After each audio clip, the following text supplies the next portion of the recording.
7 things you must know about a hostile work environment. 1. What is a hostile work environment? A hostile work environment is a workplace that intimidates employees and makes them feel uncomfortable and scared due to unwelcome conduct. This definition of hostile work environment gives rise to several questions, such as, what are the tangible signs of a hostile work environment? What kind of conduct is unwelcome? What is the severity or frequency of unwelcome conduct that produces a hostile environment? How can an organization ensure that workers truly feel scared or intimidated instead of just being unsatisfied with their workplace? Answering such questions will help us determine what qualifies as a hostile work environment.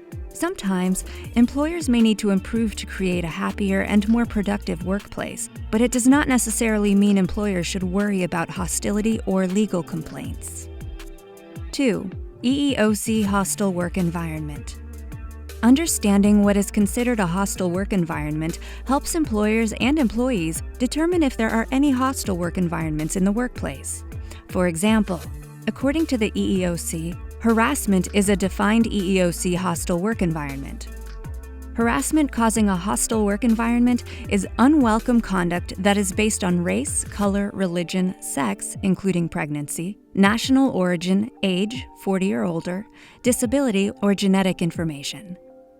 This makes it clear that any discriminatory action and harassment involving protected characteristics can create a hostile work environment, which might bring a lawsuit against your company, not to mention a negative impact on the company's reputation. However, not every unpleasant work environment is illegal.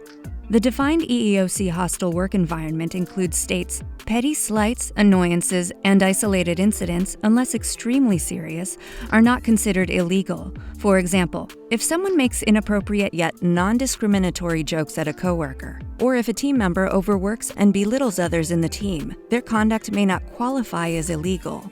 This means that in such cases, the employees may face difficulties when filing an EEOC complaint about a hostile work environment. But this distinction matters as long as an employer's sole purpose is to avoid lawsuits.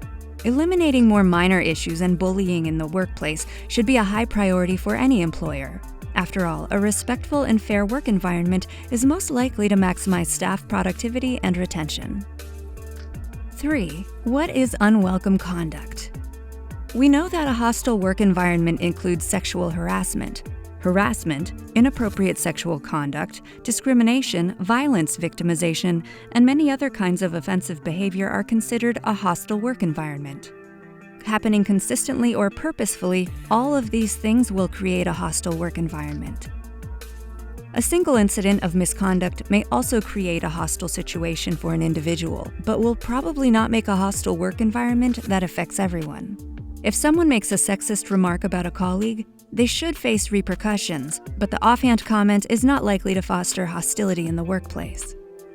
On the other hand, if that person is a manager or makes such comments regularly, their conduct can create a hostile work environment. Though not very common in real life, severe incidents of such misconduct do occur in workplaces, including sexual assault. And these extreme types of conduct, even if they happen only once, create a hostile environment. 4. Signs of a hostile work environment. A toxic workplace has specific characteristics that are considered a hostile work environment. For example, employees experiencing burnout symptoms, workers arguing often, people complaining that they are underappreciated or underpaid. Several other signs point to job dissatisfaction, such as a lack of resources, absenteeism, job insecurity because of layoffs, etc. In a hostile work environment, you are more likely to see apprehension, fear, and official complaints to HR about discrimination or bullying. 5. What behaviors are regarded as criteria for a hostile work environment? Here are some examples of what is considered to be a hostile work environment. Sexual, racial harassment. These are the 2 things that consistently produce a hostile environment for workers. You cannot have people issuing vulgar remarks about gender or sexual orientation, spewing out racial slurs, or ridiculing others based on race or sex, and claim that you have a healthy workplace. If you have received complaints about such conduct or heard it yourself, you will probably witness increased hostility in the workplace.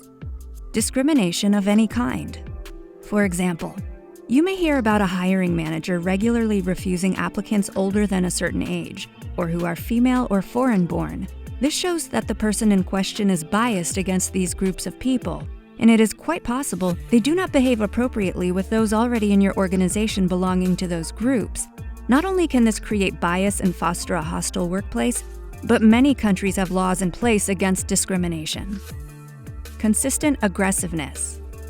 Imagine you repeatedly overhear the sales VP yelling at their assistant, or see them thrusting their business development executives. It could be a sign that their teams face a hostile workplace where they are victimized almost every day.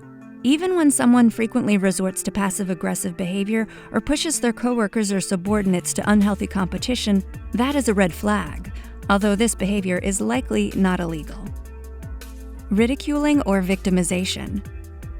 People may play jokes or tease each other in the workplace. That is normal between workmates, but if you see a grave prank that leaves the person utterly embarrassed and frustrated, or if someone has set up a social media group to ridicule a colleague, it is a sign of a hostile workplace. Targeting employees or colleagues for public humiliation is unacceptable. This is evident from the increased focus on cyberbullying. Lots of complaints and punishment threats. If workers constantly file complaints and supervisors talk of disciplining employees, something is wrong. Even if you do not see official complaints, keep your eyes and ears open when the conversation turns to personal experiences in the workplace. That feeling you get. Your gut can tell you if you are working in a good or bad workplace. If you and your coworkers often feel miserable and threatened, a clear sign of a hostile work environment. Keep an eye on the people who slander or sabotage others, often disrespectful or offensive, and belittle others' ideas or personalities. They might be creating a hostile environment. These are the signs you should watch to identify those at fault, whether you are looking in from the outside or inside. If you are a manager, it becomes easier to recognize undesirable behavior in your team since you interact with them regularly. 6. How to fix a hostile environment. There is no clear answer to this question, as each organization deals with a lousy work environment on a case-by-case basis. A hostile workplace created by an individual has an obvious solution: fire the culprit or warn them effectively so it does not happen again. But things might not always be that simple.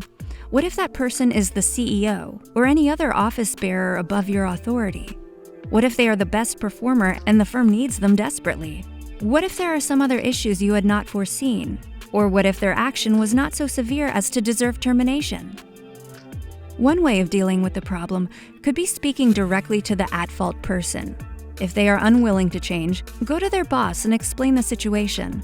Luckily, if you are their supervisor, you have the authority to persuade them into really listening and putting their act together. If the person creating hostility is the CEO, the situation is more problematic.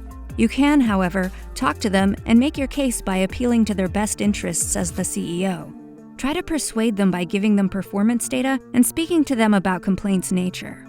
It could also be beneficial to talk about turnover rates and associated costs. Present them a list of necessary changes or a course of action. Managers and HR offices need to be bold enough to fire employees who pose ethical and legal risks with their troubling behavior, even if they are the stars of their field of expertise. Sometimes, even unruly CEOs could be forced to resign if enough pressure. 7. What if it's a cultural problem? The most difficult hostile work environment cases are those where the entire organization, or a good part of it, contributes to hostility. Some companies' notorious bro cultures are good examples of hostile workplaces where women or LGBTQ people are frequently targeted. Even idle banter can lead to fostering a hostile work environment. Uber is perhaps one of the most well-known examples, because it has not only allegedly seen cases of sexual harassment in the company's offices, but has also been accused of not doing enough to protect its passengers. But Uber is not alone in facing serious allegations. Former and current FBI agents recently sued the Federal Bureau of Investigation for racial and gender discrimination. It is not a stretch to imagine these two organizations being on the list of hostile work environment examples due to the reported systemic discrimination and abusive culture. If your firm has a hostile work environment because of cultural problems, you have your work cut out for you. Draft a company policy depending on the nature of the problem.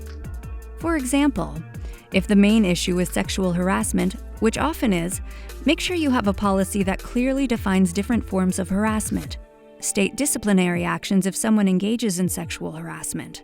It would also be helpful to have a policy detailing acceptable and unacceptable behaviors in general, because there is no universal consensus on what those behaviors are. Remember to include conduct on social media in your policy. Get buy-in from executives.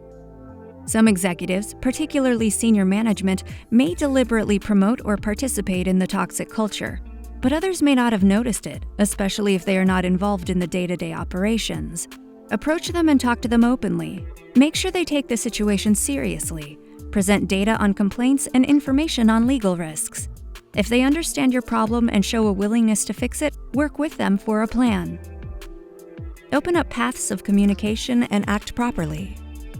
According to some statistics, almost all cases of sexual harassment at the workplace go unreported. Many employers respond negatively to complaints and retaliate against them, primarily by firing them. This kind of behavior should be unacceptable for any serious company, and it is also illegal under EEOC laws. Assure your workers that they can report their complaints, investigate them properly, and always be prepared to take action against the perpetrator, not the victim, when you find compelling evidence. You should also provide proper advice to employees facing a hostile environment. Help them file police reports or civil lawsuits when necessary. You should be able to immediately stop inappropriate conduct before it turns into harassment or violence. But it would help if you were patient, as broader changes in culture do not happen overnight. You might feel hesitant to rock the boat by fear of dividing or antagonizing your team, or losing good employees, but it would help if you pulled through anyway.